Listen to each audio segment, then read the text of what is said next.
Salut Anno, man je suis une femme mariée. J'aime trop mon mari. Dama sonn trop ci sama sëy ndax daf may dóor guddi di ma dóor bëccëg. Sama waa kër bëgguñu dara ci sëy bi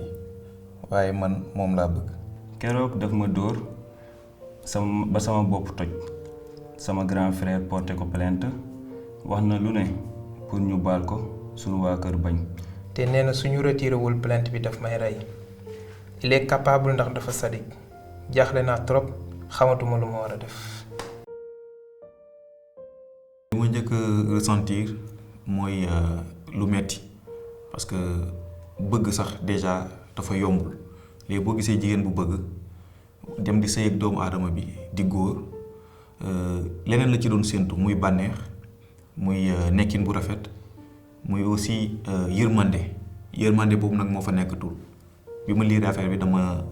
jàpp ni yërmande moo fa nekkul wala bu fa nekkoon dem na. C'est un peu perplexe en fait parce que mariage moom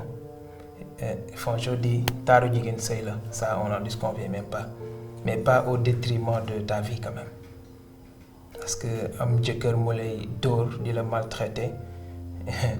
bëggeel d'accord c'est vrai certes bëggeel am na pour moi je parle à mon humble avis que dafa war a am limite en fait et que une femme n'est pas un animal boo xam ne dañuy jàpp di dóor même les chiens on les frappe plus comme ça donc je me dis si j'étais à la place de la femme ou soit un membre de sa famille je vais insister pour qu'il reprenne sa vie en main parce que aussi elle n'est pas un animal boo xam ne dañ ko war a jàpp di dóor tout le temps que parce que dafa bëgg jëkkëram rek voilà elle est obligée là man ça me laisse sans voix en fait. tey boo nekkee kenn yéen ñaar ngeen di génn moom bu la bëggee yow nga bëgg ko seen waa kër buñ ci àndul lu gën mooy ngeen arrêté yéen ñaar parce que tey mën ngeen nekkee ñaar dem ay at dem ba mu war laa takk tey parents yi ànduñu si yaay ji bañ wala papa ji bañ boobaa day gën a metti si ñaar.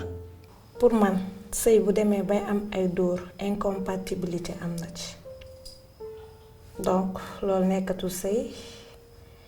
mieux vaut revoir parce que fu dóor am leneen mën na fa am ëllëg te leneen bu amee sëy boobu su amee ay njaboot ça sera quelque chose boo xam ne duñu fondé ay doom mais par contre duñu fondé doom yoo xam ne dañuy servir société bi mais ay doom yoo xam ne ça sera quelque chose buy bannir société bi. tey même loo bëgg sa jëkkër loo ko bëgg bu demee ba lay traite di la dóor ak di la def lu ne yow war nga xoolaat sa bopp nga arrière parce que sëy neexul boo si bëggee boole ñu lay dóor à chaque fois di dem ba toj sa bopp war nga toog nga xalaat sa bopp nga xalaat yow sëy bii nii ba xam jar na ko wala jaru ko en plus sa waa famille dem nañ ba porter ko plainte donc war nga xam ni war nga toog nga rafet même loo bëgg waa ji loo ko bëgg war nga xam ni li mu lay def nii du yoon. jàmbaar parce que tamit ku ñuy dóor guddeeg bëccëg ngay déggu di nekk ak ki lay dóor te bëgg a sëy ak moom am loo ciy séentu njaboot bu barkeel aussi nga ciy séentu ngërëm kooku nag deful leneen lu dul di la dóor guddi ak bëccëg rawatina bay toj sa bopp yaakaar naa ni jàmbaar laa ko mën qualifier mais aussi tamit que mu siggi xool parce que tamit bëgg dëgg la mais tamit dundul mooy li am njëriñ quoi dund ci jàmm dans la paix sëy daggan na mais aussi tamit divorce daggan na yaakaar naa ni boo demee ba xam ne mënatoo continuer dund mbëggeel ci bànneex di dund comme ni nga bëgg a dundee yaakaar naa ak ki nga nekkal ak lu mu mënti doon ak noo ko mën di bëggee war nga taxaw def benn point xalaat ni sëy nu mu dagganee divorce noonu la dagganee. Ouais, si elle n'a pas des enfants avec lui, moi aussi, je la conseille de divorcer. waaw xam nga nag bon cadre divorce bi c'est va être un petit peu perplexe parce que moom li muy sentir ci jëkkëram peut-être ba bëgg des ci sëy bi ñu rey ko moom moo ko xam mais aussi d'une part sa famille am na ci part de responsabilité des fois on dit souvent que jigéen su demee ba am jëkkër ay parents responsabilité am jeex na ci moom li ci des yëpp ci jëkkër ji la war mais day fekk mu nekk un homme responsable bu ñuy wax loolu c'est pas un homme boo xam un Ousmane boo xam dañ koy jëlee fële indi ko mu takk jabar mu jàpp jabaram di tóor di maltraiter di bunduxataal di def lu ne mais responsabilité ça revient à l'homme de prendre soin de sa femme donc tey su demee ba ku góor kooku jàpp ndaw si di ko dóor forcément famille bi day révolté comme j'ai dit tantôt ku duggoon ci kër fekk tey sa sœur wala sa yaay nga dóor ko il faut c'est-à-dire da ngay révolté c'est nous en fait c'est le lien sanguin qui fait ça mais tey bu fekkee ne frère bi dem na bu mënatul muñ ni ñuy maltraité rakkam wala magam enfin certes que amul droit dugg ci kër gi pour tas sëy bi wala muy def naka su dul noonu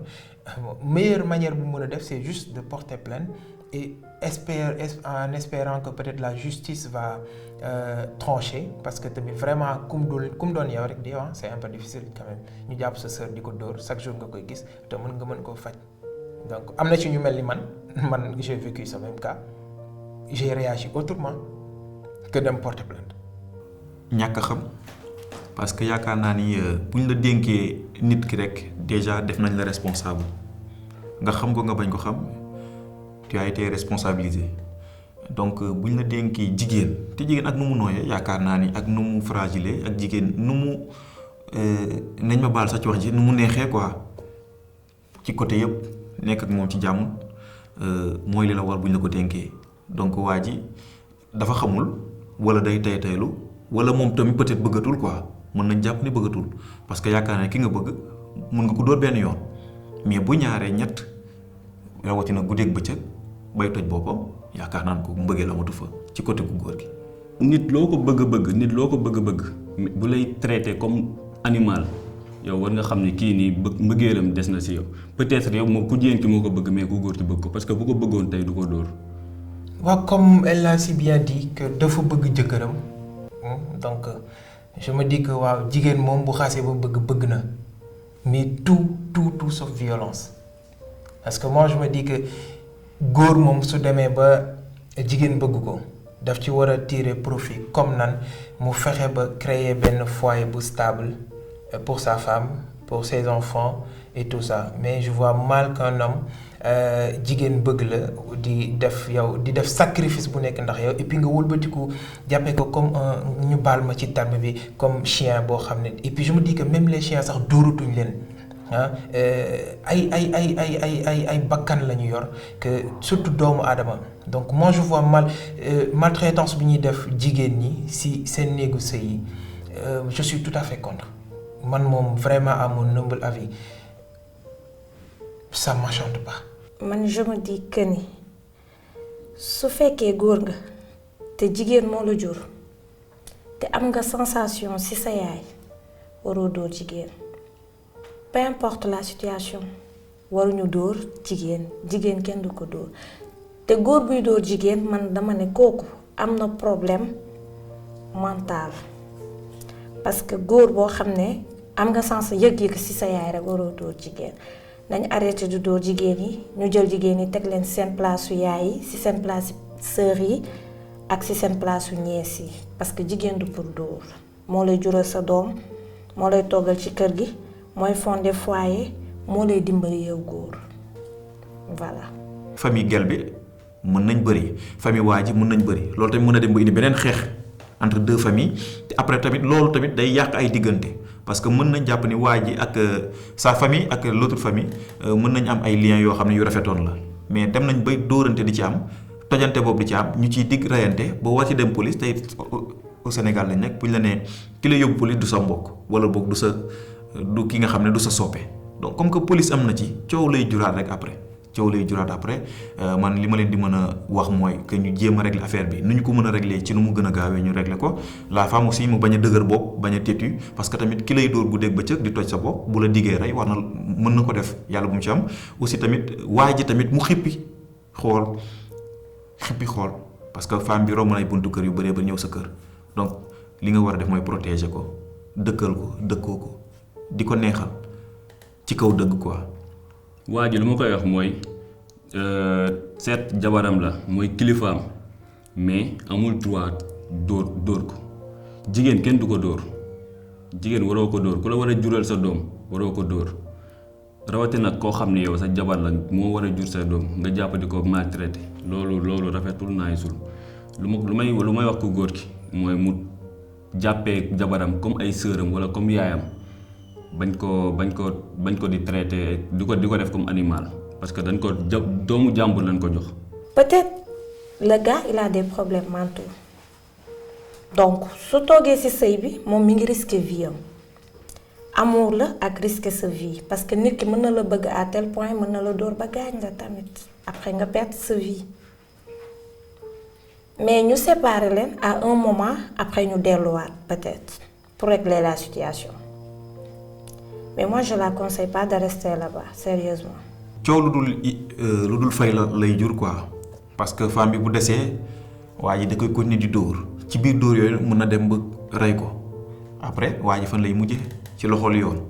ci bu muy metti nag surtout parce que xam nañ Sénégal boo reyee nit dañ koy teg sa kaw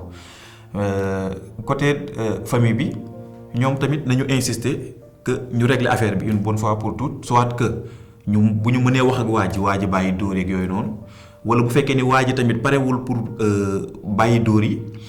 ñu xool naka la ñuy régler affaire bi comme que yoon am na ci wàll ñu dem ci yoon ñu régler ko soit dañuy tas sëy bi wala ñu xam naka lay demee côté waa ji parce que tamit bu ñu demee ba waa ji dóoraat ko même bu ñu ko yóbbuwul ci yoon mën na jur beneen xeex. ah mais ils ont raison parce que jëkkër ji nu jabaram la certes mais ñii aussi ay sœuram la donc am na droit porter ko plainte parce que neexul ñuy dóor ngay toog ñuy dóor sa jëkkër à chaque fois ñuy dóor sa jabar du moins ñuy dóor sa sœur neexul ñuy dóor sa sœur ngay toog di sootaan man lu ma porter plainte bi man ànd naa si. Porter plainte pas ñu mettre ko derrière les barreaux mais juste pour mu am parce que danoo nekk ci société boo xam ne il faut que ñuy dugal justice pour que les gens puissent se retirer parce que su fekkee porté wul woon plainte day nekk loo xam ne day continuer mais porter plainte man je dis oui sérieusement. waaw man lu ma xalaat ci loolu mooy tey ku jigéen ki bon mën naa ni mbëggeelam moo koy defloo lii nii mais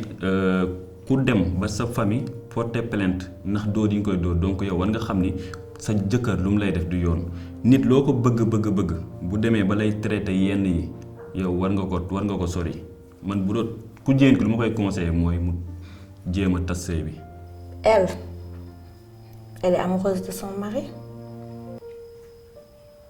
mais day woote cri de cœur parce que elle a peur elle ne sait pas nan la war a def et je pense qu'elle ne veut pas perdre son mari et aussi elle a peur. Des fois je me dis que góor ñi dafa am ñoo xam ne duñu réfléchir en fait duñu réfléchir parce que tey imaginons rek supposons tey man ma jàpp sama jabar di ko dóor quelqu'un dugg sama biir kër fekk sama yaay mu toog mu koy dóor comment est-ce que je vais prendre ça va être très mal en fait ça va être très mal ñu dugg sa kër jàpp sa yaay di ko dóor tey nga jàpp sa jabar di ko dóor jàppal ne yaay jàmbur ngay dóor et que ku ci nekk rek na ko xool ci sa bopp en fait jigéen a tout ce qu'elle peut faire connerie bu mu mën ci def elle ne mérite pas qu'on la maltraite elle ne mérite pas qu'on la frappe. waaw certes bëgg na ko mais mën na ko rey aussi mën na ko rey xam nga neexul chaque jour ñu lay dóor di la dóor ku góor ki benn guddi mën na daj benn paaka wala lenn ñëw dóor ko mu faatu te loolu mbëggeel jaru ko. daw saa ngi bëgg a dëgër bopp nag parce que ki lay dóor guddeeg bëccëg ñëw ba toj sa bopp ñu porté ko plainte sa famille yaakaar naa ñoom ñi ngi gis loo xam ne gisuloo ko peut-être parce que moom en personne la femme xam na ni dafa sadique moom moo ko waxal boppam que ni waa ji dafa sadique il est capable donc pourquoi donc rester là-bas et pourquoi aussi tamit mu bëgg a retirer plainte bi bëgg fa des. En fait toutes ces femmes qui sont victimes de ça s'ils ne veulent pas partir dañuy yokk taux de pourcentage bi donc il est temps que ñu bàyyi di sonal violence faite aux femmes donc violence faite aux femmes pour ñu bàyyi ko c'est ñun femmes ñoo ko war a xeex.